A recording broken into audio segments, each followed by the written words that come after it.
Hi, I'm Krista Yusko, an educational audiologist who works in the schools in Northern Alberta. Over 65% of students' school days are spent listening in the classroom. Students are listening to teachers, peers, announcements, videos, and so forth. So what do these young children need in order to access all of this critical auditory information? Well, first and foremost, teachers need to be sure that their speech is loud enough and clear enough to be understood by all students. 2, students need to have access to this information. These 2 elements are the cornerstones for learning in elementary or grade schools, as students at this age primarily learn through the auditory mode.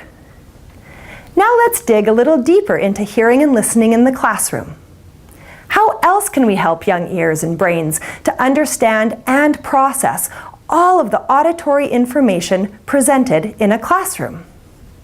Well, we certainly know that young children require a listening environment that is quiet and free from distractions.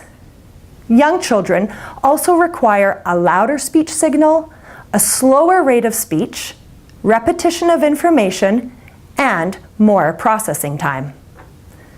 So why do they need these special considerations? Why can't we just talk to them like we would our teenage students? Well, we all understand that when a student enters into school, they will probably have poor pencil skills with immature grasps on the tools, and we know that these skills will develop through maturation, experience, and instruction. What we don't often consider is that auditory skills are also maturational and also develop with time and experience. For example, we cannot ask a young child to retain 5 critical elements.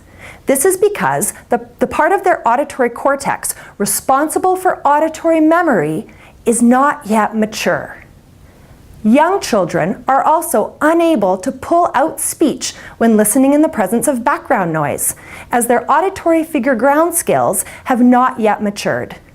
In fact, maturation of the auditory cortex is not complete till approximately 13 years of age.